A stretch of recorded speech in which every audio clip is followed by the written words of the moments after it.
Convivías con tu pareja, tuvieron hijos y ahora están separados. O estaban casados legalmente y ahora se están divorciando. ¿Quién decide con quién van a vivir esos hijos menores de edad? ¿Es el tribunal o son los padres? ¿Cómo se establece la pensión alimentaria? ¿Quién tiene derecho a permanecer en ese hogar donde vivían los hijos menores de edad? Y si hay que tomar una decisión sobre un tratamiento médico sobre esos hijos menores de edad o simplemente vas a salir fuera de Puerto Rico a un viaje, ambos padres tienen que estar de acuerdo.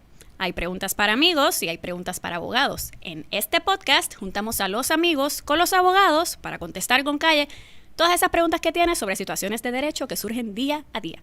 Yo soy la licenciada Vivian Santiago Trinidad y esto es Abogados con Calle. Bienvenidos y bienvenidas a Abogados con Calle. Muchísimas gracias por acompañarme y recuerde, después de escuchar este podcast, seguirnos en las redes sociales, en Facebook, Instagram, YouTube, para que conozca temas súper interesantes del día a día, pero claro, con el toque especial que le da el derecho.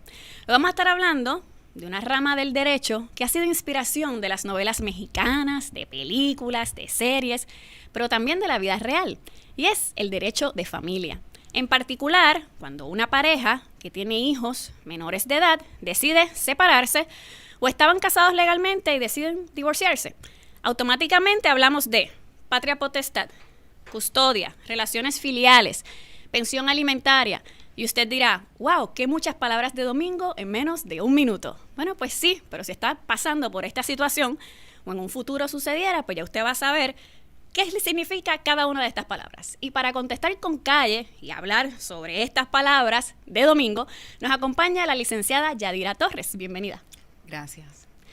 La licenciada trabaja en muchísimos casos relacionados a familia. Los escenarios sabemos que son súper diversos, pero vamos a concentrarnos en el escenario que acabamos de mencionar y debemos comenzar con definir, con calle, qué significa patria potestad.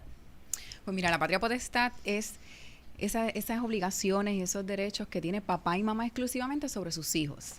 Y es obviamente uno de las protecciones más grandes o del ejercicio más grande de la paternidad y la maternidad que puede tener este papá y esta mamá sobre sus hijos menores de edad. Tenemos que resaltar hijos menores de edad porque son derechos que únicamente vamos a tenerlos y ejercerlos mientras nuestros hijos sean menores de edad o hasta que cumplan los 21 años, que es la edad de minoridad. ¿Y qué tipo de ejercicio, y valga la redundancia, ejercen los padres sobre los hijos? Decisión de dónde van a estudiar, cuál va a ser la religión. Decisión de dónde van a estudiar, si van a trasladarse fuera de la jurisdicción, cómo los vamos a alimentar, cómo los vamos a educar, todo lo que tenga que ver con la crianza de esos menores, esas decisiones, igual proveerles, ¿verdad?, la salud y proveerle todo lo que tiene que ver con la disciplina de esos menores, todo lo que tiene que ver con la crianza de estos menores, que vamos a tomar estas decisiones conjuntamente entre mamá y papá.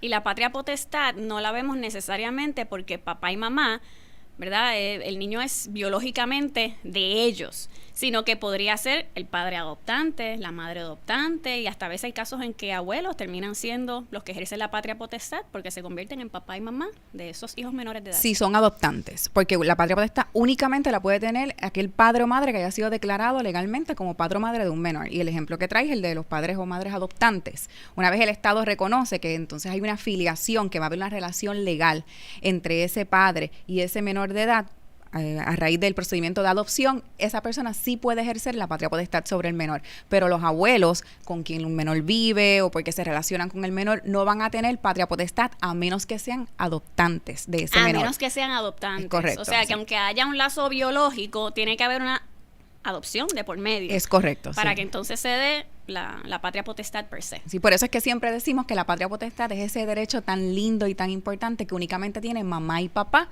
sobre sus hijos. No lo tiene el Estado como puede ser la custodia. La custodia es con quién convive ese menor. En casos donde quizás pues no haya una paternidad o una maternidad que esté disponible, ¿verdad?, o responsable, podemos decir que mamá y papá pues quizás no tengan la responsabilidad o la disponibilidad para que sus hijos vivan con ellos, pues entonces tenemos a terceros con quien ese menor puede vivir, que ese sería el ejercicio de custodia. En ese caso sí, los abuelos pues pueden tener la custodia de esos nietos, ¿no?, pero no van a tener la patria potestad a menos que surja el procedimiento de adopción. Y en el caso de la custodia, que bien ya definió que es, ¿verdad?, esa tenencia física con quien vive el menor. En caso de una separación, digamos primero, ¿verdad?, de un divorcio, ¿cómo se establece esa custodia? Pues mira, lo primero que tenemos que considerar para establecer custodia siempre va a ser el norte, el bienestar del menor. Eso es lo que el tribunal siempre va a vigilar si es que llegamos a un tribunal a atender algún conflicto o alguna solicitud de una de las partes con relación a la custodia. Porque bien podemos llegar a acuerdos una vez se da la separación de la pareja, la separación de la pareja o la disolución del matrimonio, ¿verdad? Son los mismos derechos y obligaciones que van a tener tanto una pareja casada que se separa o se divorcia como una pareja consensual que no están casados, van a tener los mismos derechos y obligaciones sobre sus hijos una vez finalizada esa decisión. Podemos alcanzar acuerdos previos a llegar a un tribunal de quién, ¿verdad?, va a ostentar esa custodia, con quién va a vivir ese menor. O si no llegamos a acuerdos, pues entonces el tribunal es quien va a atender esa situación. Y cuando el tribunal lo evalúa, ¿qué factores, verdad? Acaba de decir que es el bienestar del menor, pero ¿qué factores él evalúa en particular, el tribunal? Cada caso es distinto, pero se va a evaluar primordialmente la edad del menor, el sexo, la preferencia del menor, una vez el menor pueda manifestar con quién prefiere estar y si es su bienestar estar con ese padre o con esa madre. También se va a evaluar la disponibilidad laboral de ambos padres, la residencia, que tenga el acomodo para las necesidades de ese niño o de esa niña, el área de estudio que quede cerca del lugar donde va a estar residiendo ese menor.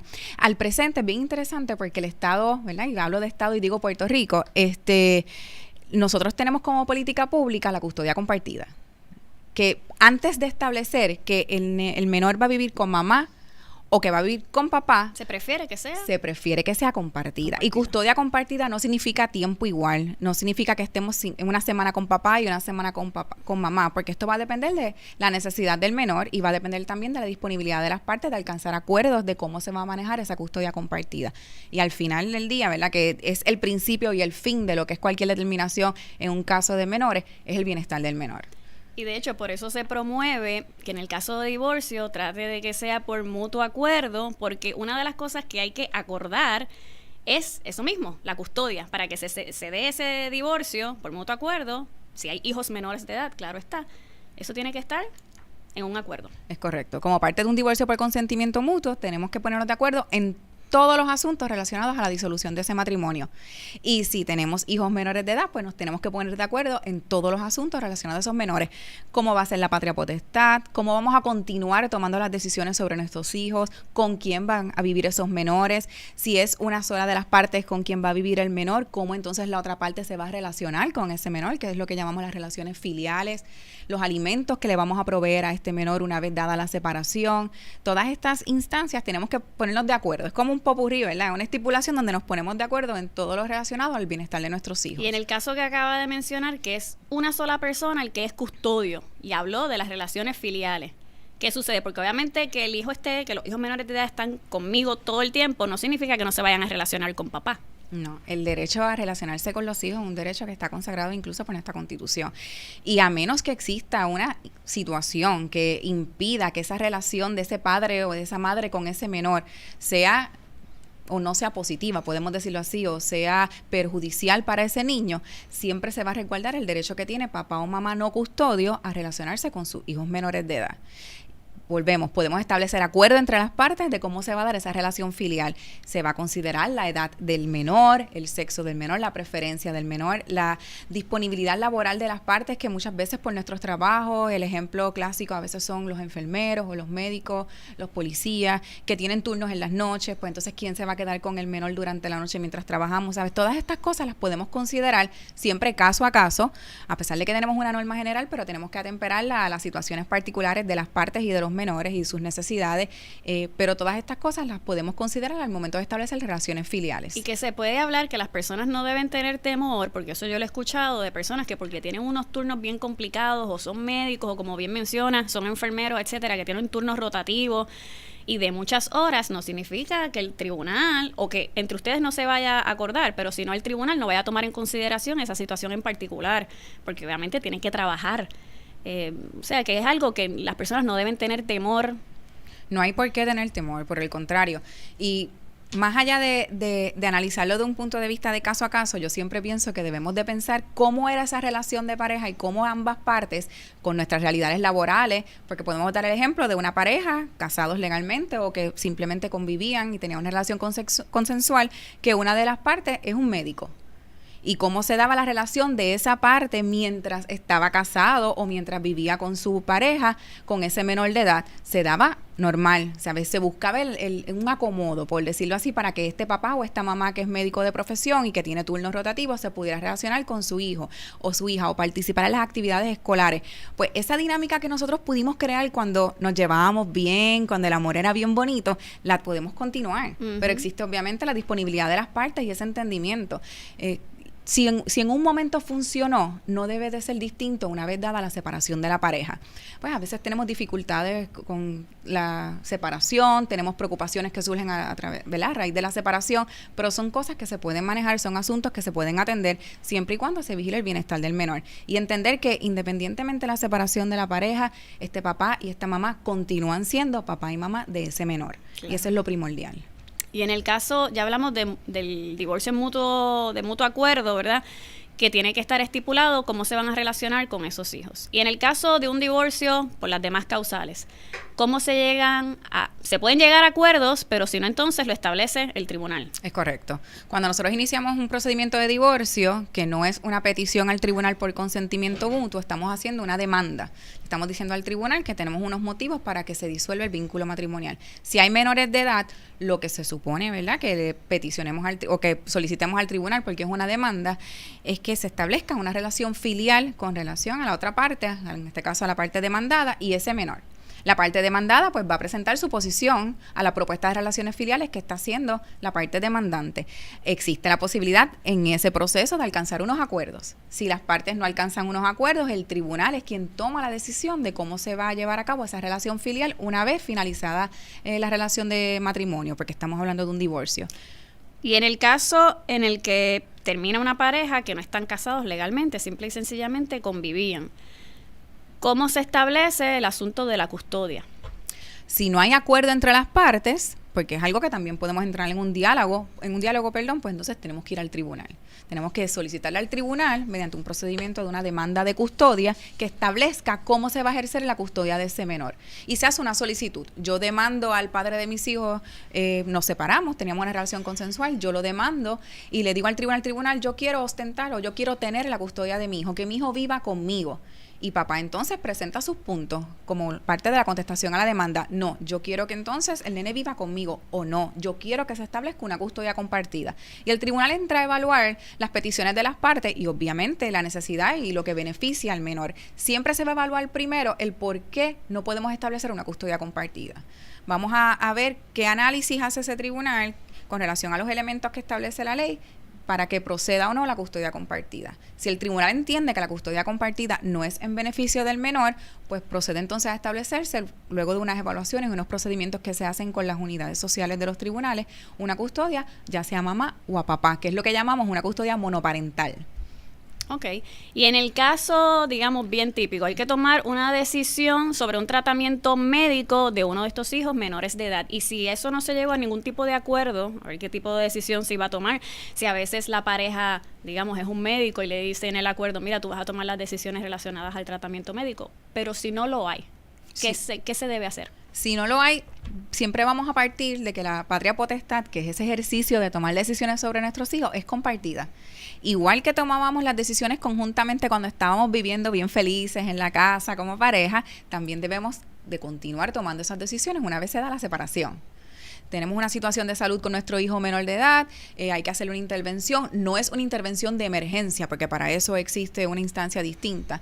Pues tenemos que consultar con la otra parte, mira, al nene o a la nena hay que hacerle esta intervención de salud, ¿tú estás de acuerdo con que este profesional de la salud se la haga? No estoy de acuerdo, vamos a buscar una segunda opinión. Y en esa toma de decisiones, ambas partes tienen que estar en consenso, tenemos que estar conscientes de lo que estamos, de la decisión que vamos a tomar y obviamente tenemos que estar de acuerdo con la decisión que vamos a tomar, ya sea porque se eligió un profesional de la salud en específico o un tratamiento o porque se decidió trasladar al menor fuera de Puerto Rico para que reciba un tratamiento médico. Una vez separada la pareja, esas decisiones de salud sobre el menor tienen que ser consultadas y consentidas por ambos padres. Y si no se da ese escenario de que los dos estamos de acuerdo, ¿qué procede? la parte que interese que ese menor reciba un tratamiento médico, ya sea porque lo necesita mediante recomendación médica o porque pues tengo un interés en mejorar quizás la calidad de vida del menor, y puedo dar un ejemplo como la ortodoncia, que quizás uno de los padres se oponga porque no tiene la capacidad económica para proveer el gasto de los bracers, ¿no? Como los conocemos, pues tenemos que ir al tribunal a solicitarle al tribunal, autorízame a que mi hijo reciba este tratamiento médico de este profesional de la salud. Y el tribunal evalúa, conforme a la prueba que se le presente, si es en beneficio del menor y si es razonable el gasto, y entonces qué responsabilidad se le va a imponer a la otra parte con relación al gasto, y autoriza o no ese tratamiento. Y en el típico escenario que ahora que estamos en receso de clases, que papá o mamá quiere viajar con ese hijo menor de edad, de no existir un acuerdo, volvemos a lo mismo, ¿procede entonces también solicitar esa autorización al tribunal? Es correcto. Si tenemos un viaje planificado, y tengo que remontarme nuevamente a lo que he mencionado ya varias veces, cuando estábamos juntos como pareja, planificábamos en verano nuestros viajes a Disney, nos sentábamos, buscábamos las mejores ofertas, el mejor hotel. Esa misma dinámica se la tenemos que informar a la otra parte. Voy a estar viajando en el mes de junio 2 semanas para Disney, por decir un lugar. O me voy de crucero con el menor. ¿Estás de acuerdo? Sí, estoy de acuerdo. Ningún problema. No estoy de acuerdo. Si esa otra parte no te está dando la autorización de sacar al menor en un viaje, aunque sea un viaje de placer, pues entonces tenemos que recurrir al tribunal, como bien has mencionado, para que el tribunal nos autorice ese viaje del menor por ese periodo específico. Y el tribunal va a evaluar nuevamente qué beneficia al menor, que no obstruya, porque es un elemento bien importante. Yo puedo viajar con mi hijo, pero tampoco puedo provocar que ese viaje limite a papá o a mamá de relacionarse con el menor. O sea, si yo voy a viajar con mi hijo y ya yo tengo unas relaciones filiales establecidas, pues yo viajo con mi hijo en el tiempo que a mí me corresponda relacionarme con el menor. ¿Okay? Y puedo dar un ejemplo: si se supone que el menor comparta con papá 2 semanas en junio y 2 semanas en julio, pues yo voy a viajar con el menor las 2 semanas que me correspondían a mí, no las semanas que le corresponden a papá. Y una vez evaluadas todas esas circunstancias, el tribunal entonces aprobaría o daría la autorización que papá no dio en ese momento para que ese viaje se pueda dar en beneficio del menor. Se da el viaje, el tribunal lo están utilizando como, o lo están haciendo como bien característico, ¿no?, de los casos de autorización para viaje. Pues yo le tengo que proveer a papá o a mamá información sobre dónde voy a estar viajando, dónde me voy a estar quedando. Si me voy a estar quedando con terceras personas, debo de informar quiénes son, que no sean conocidas para el padre o la madre. También es importante informarle a la otra parte el número de vuelo, y cuando llego, el número de vuelo de ida y el número de vuelo de regreso, para que papá tenga conocimiento de cómo se va a dar esa dinámica de ese viaje. Proveerle un número de teléfono si papá requiere comunicarse con el menor o el menor así lo desea, para que se dé esa comunicación. Y yo supongo que en el caso de que los hijos son más pequeñitos, pues a lo mejor que se pueda establecer en esa autorización, mira, mamá puede llamar un día sí, un día no, o el caso de que sea papá, que papá pueda llamar un día sí, un día no, porque la idea no es interferir con ese viaje y esa relación, pero sí también tenemos que entender que a veces ese menor necesita también hablar con mamá o papá que no está allí. Se pueden establecer todos los acuerdos, y todo lo que sea beneficioso para el menor se puede establecer siempre y cuando pues el tribunal así lo entienda, que va a ser en beneficio del menor. Y ahora, uno de los escenarios bien importantes que crea mucha controversia es la pensión alimentaria. Una vez una pareja se separa, tenemos que también acordar lo relacionado a la pensión. ¿Cómo se establece la pensión alimentaria? Pues mira, la pensión alimentaria la podemos establecer de 2 formas. Es un tema bastante amplio, ¿no?, que quizás resumirlo es un poquito complicado, pero lo vamos a intentar. O podemos establecer la pensión alimentaria mediante las guías de ASUME, que es lo que conocemos, que es el reglamento que se ha provisto para ello, donde se considera el ingreso neto de mamá, el ingreso neto de papá, se hacen unos cómputos. Ingreso es lo que gana. Lo que me gano chequecito. de todo lo que recibo económicamente, todos los beneficios económicos. Porque muchas veces pensamos que ingreso es lo que cojo de este trabajo, pero tengo otros beneficios como parte del trabajo que no salen quizás en el cheque, como un car allowance, que me lo pagan aparte en cash, beneficios de comisiones, pero yo las recibo solamente 2 veces al año, las comisiones o los bonos, porque me los van a considerar todo lo que entra en el pote, por decirlo así, de esa persona, va a ser considerado como ingreso para efectos de la aplicación, ¿verdad?, de la ley, y establecer esa pensión alimentaria. Uh-huh. En el caso cuando estamos estableciendo una pensión conforme a las guías, vamos a utilizar el ingreso neto de ambas partes. Si no hay controversia con la capacidad económica de las partes, porque puede surgir la duda. Y cuando decimos controversia es que tenemos esa duda de que quizás yo pienso que mamá se gana un poquito más de lo que está informando. Pues entonces existen unos mecanismos que provee la ley para investigar cuánto más o cuánto menos está ganando la otra parte. Si no hay controversia, una vez se establecen esos ingresos netos, tomamos en consideración las necesidades de ese menor, las necesidades básicas y las necesidades suplementarias, y se establece una obligación alimentaria. Cuando hablamos de necesidades básicas, ya en el reglamento está predispuesto un numerito, por decirlo así. Eso, pues hacemos una ecuación matemática con nuestros clientes y el tribunal hace lo mismo cuando vamos ante las examinadoras de pensiones y se establece una pensión básica. La pensión suplementaria es la que toma en consideración gastos de vivienda, gastos de educación, gastos médicos no cubiertos por el plan de salud, actividades extracurriculares, los deportes, la clase de arte, la clase de música. Pues ahí ambos padres van a aportar en el % que le corresponda. Por lo general, si estamos hablando de que un solo padre es el que tiene la custodia, pues entonces el otro padre el que se ve en la obligación de proveer esa pensión alimentaria. Es correcto. Y en el caso en el que es compartida. En caso que es la custodia compartida, se hace el mismo ejercicio de establecer la pensión alimentaria, pero se considera el tiempo que pase cada una de las partes con el menor y se hace un ajuste. Estos son básicamente ecuaciones matemáticas, ¿verdad? Que van a tomar en consideración las circunstancias particulares de cada parte o de cada caso. Bien rara vez, o podemos decir nunca, tenemos un caso que tenga las mismas particularidades para establecer una pensión. Como bien te mencioné también, al hablar sobre los alimentos, existe 2 formas de establecer pensiones alimentarias. Ya hablamos sobre la aplicación de las guías de ASUME, también tenemos la aceptación de capacidad económica, que es cuando yo tengo un padre o una madre que una vez recibe, ¿verdad?, la información de cuáles son los gastos de sus hijos que se están reclamando para que se establezca esa obligación alimentaria, decide asumir la totalidad de los gastos. Yo voy a cubrir la totalidad de los gastos. Independientemente haya custodia compartida, custodia monoparental, papá o mamá pueden hacer, ¿verdad?, esa aceptación de que yo cuento con la capacidad económica para cubrir la totalidad de los gastos de mis hijos. Y dentro de la pensión alimentaria también se evalúa el derecho a hogar seguro. Es uno de los elementos que se puede evaluar y se puede solicitar. Y el derecho de hogar seguro, que es en beneficio de los hijos menores de edad, va a recaer sobre esa propiedad, sobre esa casa o ese apartamento que haya sido la vivienda de los menores y que sea mamá o papá sean sus dueños. ¿Y por qué hago distinción mamá o papá? Porque si yo estoy solicitando una custodia compartida, el tribunal adjudica la custodia compartida. En esa instancia, el tribunal también puede evaluar cuál de los 2 hogares va a ser el hogar seguro, aun cuando haya custodia compartida. Si hay custodia monoparental, lo que significa que una sola de las partes tiene la custodia del menor, pues puede solicitar el derecho a hogar seguro sobre la propiedad que vivieron y que es de la cual son dueños como codueños o como eran dueños cuando eran esposos o que la compraron, ¿verdad?, de manera en comunidad de bienes, que es otra figura un poquito diferente, pero que también se atiende antes de estar este tipo casados, de comunidad de bienes, antes de estar casados o no estando casados.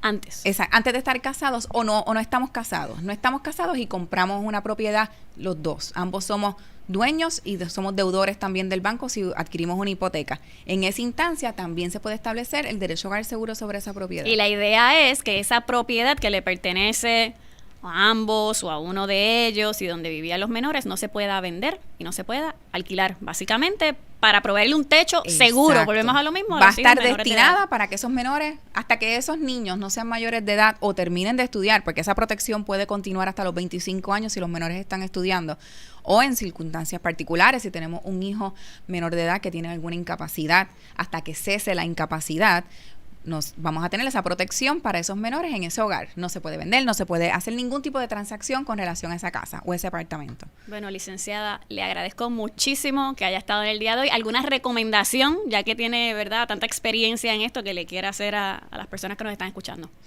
Que aprendan a dialogar. Podemos hablar. Si en un momento tuvimos la capacidad de alcanzar acuerdos, si en un momento tuvimos la capacidad, porque éramos una pareja, de sentarnos a hablar sobre el bienestar de nuestros hijos, lo podemos continuar haciendo aún con la separación. Sí, eso es bien importante. Definitivamente es lo esencial. Así mismo es. Bueno, recuerden que nada de lo discutido en este podcast puede ser considerado un consejo legal y que usted tiene que consultar con su abogado de preferencia. De igual modo, recuerde que ustedes son los directores de este podcast y que nos puede escribir un correo electrónico abogadosconcalle@jaguarmedia.com, Jaguar con L, y ciertamente seguirnos en las redes sociales, Facebook, Instagram, YouTube. Yo soy la licenciada Vivian Santiago Trinidad y esto fue Abogados con Calle.